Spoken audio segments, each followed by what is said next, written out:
Good morning. Hello. Here we go. Let's look at day 2 of section 11.1. Sorry, but I should have done example 6 with you yesterday. That would have covered the last two examples. So we will cover example 6 today, and then you may want to go back and try example or problems 27 and 28. Here's a few of the answers to 11.1 worksheet. You can check those. Hopefully you've also had a session with your teacher to go over some of these if you had questions on them. So I'm going to go ahead and roll to the next page. And oops, I'm going to have to back up and grab that number 6. Here we go. So using power rules for exponents. The power rule says if I have hang on here a minute. If I have a power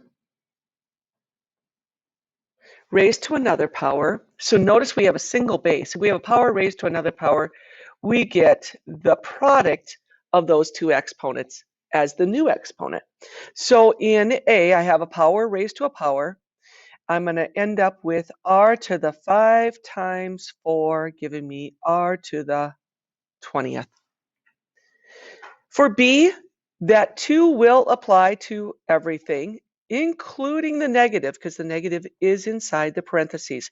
So I'm going to end up with negative 3 getting squared, y to the 5th getting squared, and the first thing will result in 9, because negative 3 times negative 3 is positive 9, and then y to the 5 times 2, or we get 9, y to the 10th. For C, this 3 will distribute to each of the terms of the numerator and the term in the denominator. So I'm going to have 3 to the 3rd over 4 to the 3rd. 3 to the 3rd we know is 27. 4 to the 3rd, use your power sheet if you want, and the answer would be 64. So not too bad of ones there.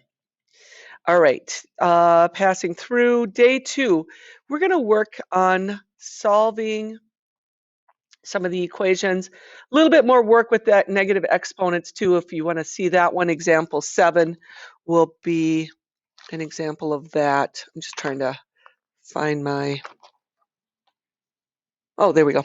Example 7, example 8. Okay.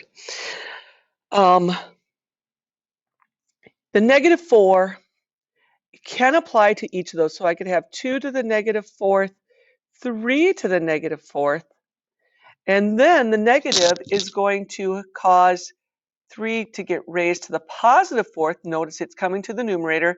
2 with the negative exponents are going to drop to the denominator.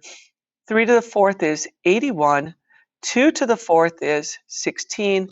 And I don't believe that that can be simplified. Okay, move ahead to the next problem, number 8. Using the definitions and rules for exponents, we will have 4 to the 2nd raised to the negative 5. We're going to multiply those exponents because it was power to power. So that gives me 4 to the negative 10th. And then we are not going to leave a negative in our answer, or negative exponent in our answer. So we'd have 1 over 4 to the 10th, which is quite large. So let's not simplify that. So there's our answer on that one.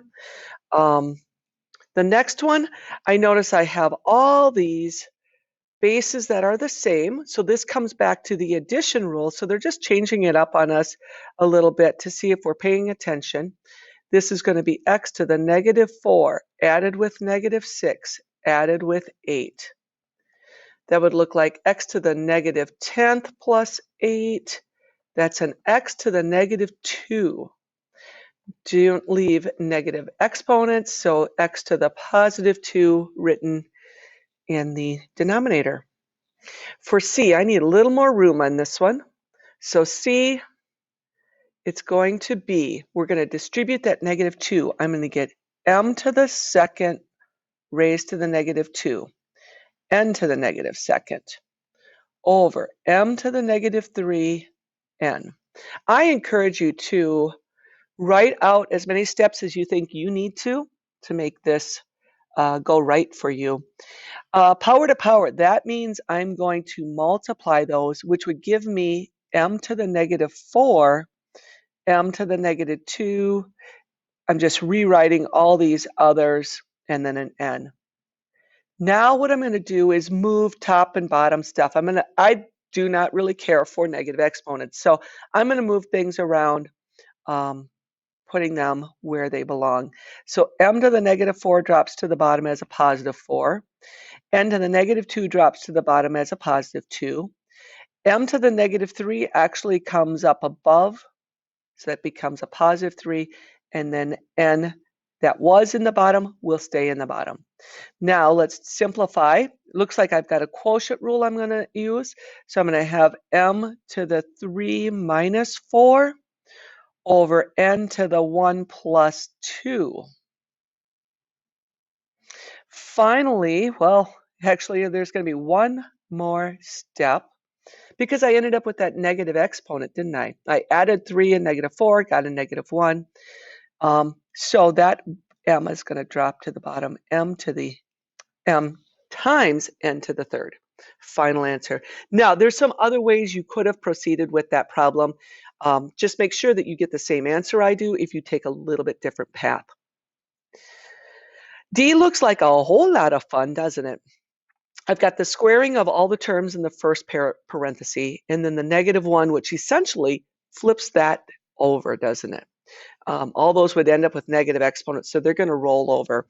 I am going to show you then 2 to the second, y to the second, x to the third, raised to the second, which will become x to the sixth. The next one, so I'm going to say times, the negative exponent is going to cause bottom to come to the top, top to go to the bottom. Now let's simplify and pull these all together. I would have 4 x y squared. Notice I'm alphabetizing mine. X to the 3 times 2 becomes x to the 6th, so I'm going to have the 4 x to the 6th, y to the first. So I'm combining all my denominators. I'm ordering them out so that alphabetically they lie in place. And then we did that power to power rule, giving us 6. Now let's just work each of the terms that are the same together. So 4 divided by 4 is a simple 1, isn't it? X to the first over x to the 6th, I would subtract those to give me x to the 5th. Y to the second over y to that 1, that understood 1, would be a y to the first. I don't really need to have the 1 in place there since I have the y as a denominator. I really don't need the 1 for that exponent either. And there is my final result. All right. So there are quite a few practice problems on this one. I'm just looking to see. There's a worksheet of 1 through 20 to do. And then there are some of these other problems that we could go through. Just want to look ahead here. Math Excel is also assigned. Yes, it is. So you've got Math Excel and then 1 through 20 to do. The worksheet does start below the notes, and you've got 1 through 8 on the first page, and then Math Excel. So that should be open for you to do. If you think you would do better doing Math Excel first, that you might learn more from doing that, you could reverse the order, right? So this will be due for the next class period. Spend some time on it. I'm looking at number 5 and thinking maybe we should work that one together. So let's go ahead and do 5. I'm going to organize whoops, you might have lost me because I moved my tablet here. Organize these. So I'm going to put the 2, the 3, and the 4 together. I've got to multiply those. My x squared, and an x will come together. The y to the 4th and a y to the 4th could be written side by side. And then I think I've got everything accounted for. X squared, x is in there, y to the 4th. I'm just making sure I didn't miss any on the top. 3 down below, ooh, x cubed. That's going to come up to the top. Can I squeeze that in? And then y to the second is going to stay on the bottom. So a whole lot of combining to do, right? Let me get this set up, guys. All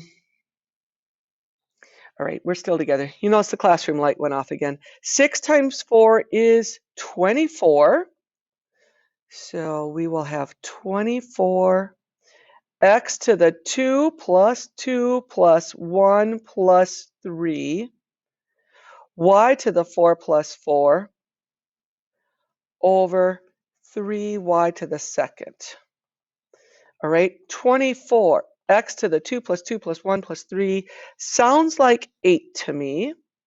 And then also a y to the 8th over a 3y squared. All right, next thing, let's simplify these. Whoops, 24 divided by 3. 24 divided by 3 would be 8 x to the 8th. And then we've got to hook these up. That's a quotient rule. Y to the 8 minus 2. Final answer, 8x cubed y to the 6th.